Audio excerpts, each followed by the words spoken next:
Vivemos em uma era de grandes avanços científicos e tecnológicos. Descobrimos galáxias distantes, manipulamos o DNA humano, sondamos o tempo, a matéria escura e os limites do universo conhecido. Mas, curiosamente, quanto mais nos aprofundamos nesse conhecimento, mais nos deparamos com algo que não conseguimos explicar: a origem absoluta de todas as coisas. Essa lacuna entre o saber e o mistério é onde a fé encontra seu espaço. Para muitos, Deus é uma ideia ultrapassada, mas para outros, e é onde me incluo, Deus é a razão mais profunda de tudo o que existe. Não falo apenas com base na Bíblia.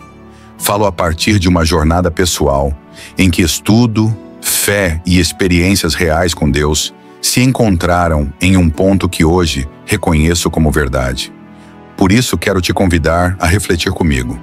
Sem dogmas, sem imposições. Apenas um convite à luz da razão e do espírito, da ciência e da fé, da Bíblia e da prática de uma vida com Deus. Faço então a vocês um chamado à reflexão para essa verdade. A ciência não nega a fé.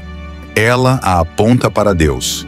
Durante séculos, ciência e religião foram vistas como opostas, mas essa oposição é, na verdade, uma construção moderna.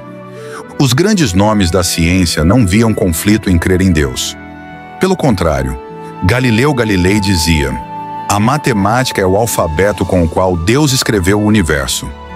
Isaac Newton escreveu mais sobre teologia do que sobre física. Kepler, ao calcular órbitas celestes, dizia que estava pensando os pensamentos de Deus. O problema começa quando se tenta usar a ciência para negar o que ela não pode provar nem refutar: a existência de um Criador. A ciência trabalha com o como. A fé responde ao porquê. E quando olhamos para o universo, encontramos um grau de precisão e complexidade que aponta para design, a constante gravitacional, a velocidade da luz, a estrutura do DNA humano, a simetria da vida microscópica e das galáxias. Tudo isso tem uma assinatura: a ordem. E onde há ordem, há mente.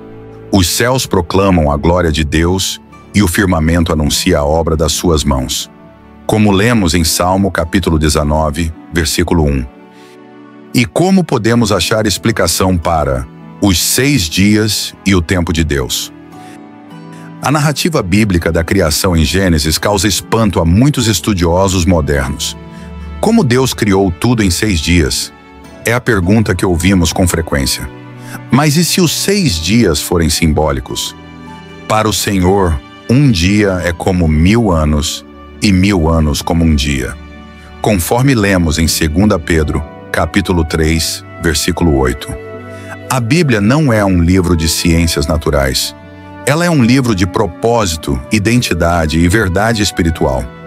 A narrativa da criação, com sua ordem perfeita, pode ser lida como uma progressão que espelha as eras cósmicas que a ciência identifica.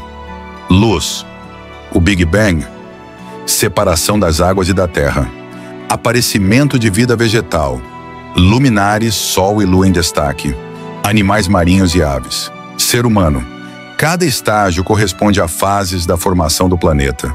É mais do que coincidência. Além disso, a linguagem da Bíblia precisou usar símbolos compreensíveis para uma geração que não conhecia telescópios, física quântica ou biologia molecular. Exatamente como lemos em Deuteronômio, capítulo 29, versículo 29. As coisas encobertas pertencem ao Senhor nosso Deus.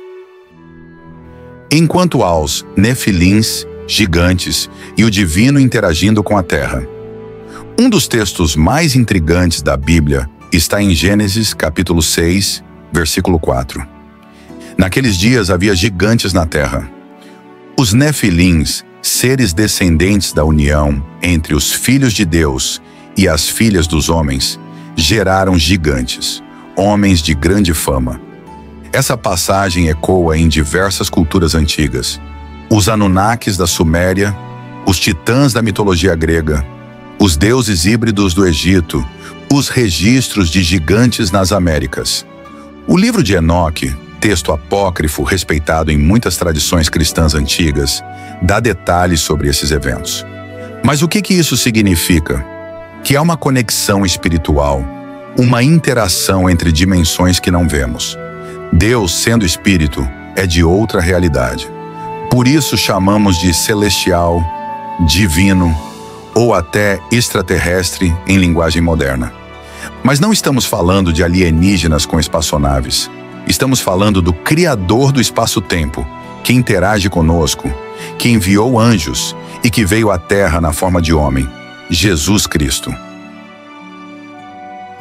Mas afinal, existe uma ligação entre o universo, o Big Bang e o Logos divino. O que a Bíblia diz sobre o princípio de tudo? No princípio, Deus criou os céus e a terra. Em Gênesis capítulo 1, versículo 1. No princípio era o Verbo, Logos, e o Verbo estava com Deus, e o Verbo era Deus. Lido em João capítulo 1, versículo 1.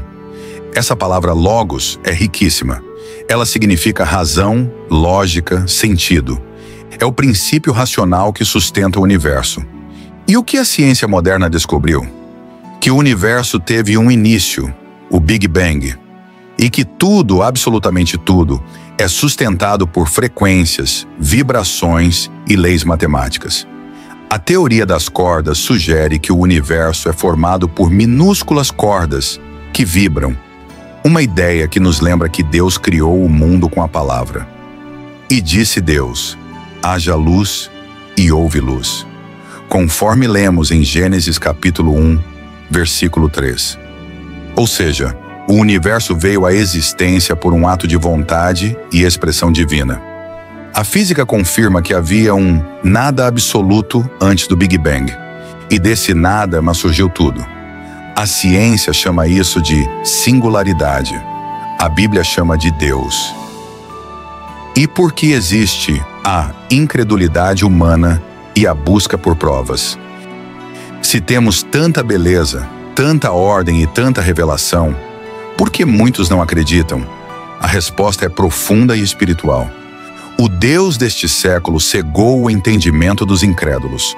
Lido em 2 aos Coríntios, capítulo 4, versículo 4. Além disso, o ser humano moderno quer controle, quer explicações imediatas, mas Deus exige algo que incomoda a lógica humana: fé. A fé é o firme fundamento das coisas que se esperam e a prova das coisas que não se veem. Explicado em Hebreus, capítulo 11, versículo 1. Há também os que se decepcionaram com religiões, com líderes corruptos, com igrejas que julgam ao invés de amar. Mas Deus não é a religião. Ele é Pai, Criador, amor. E Ele se revela àqueles que o buscam com sinceridade. No profundo de nossos corações, sabemos que Deus é amor e nós somos sua imagem. A Bíblia nos diz que Deus é amor, descrito em 1 João, capítulo 4, versículo 8. E mais importante, Ele nos fez a sua imagem e semelhança, conforme descreve Gênesis capítulo 1, versículo 26. Deus não é distante, frio ou indiferente.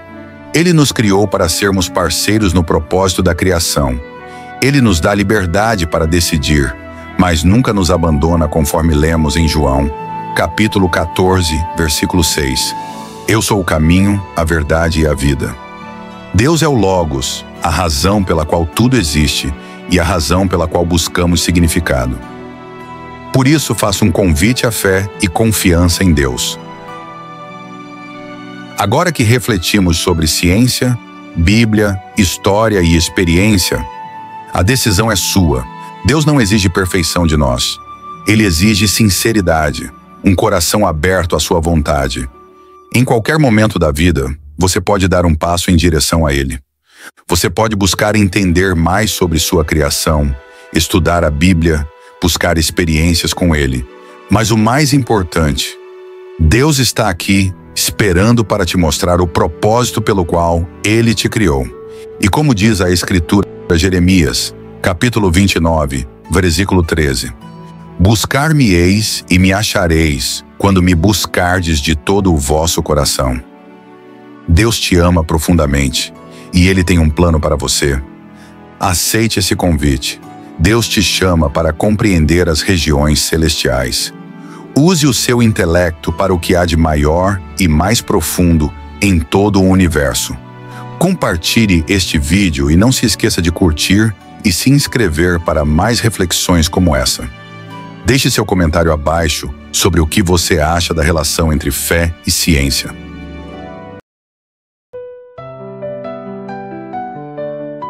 Está gostando do nosso conteúdo? Então deixe seu like, comente e compartilhe para que mais pessoas sejam abençoadas.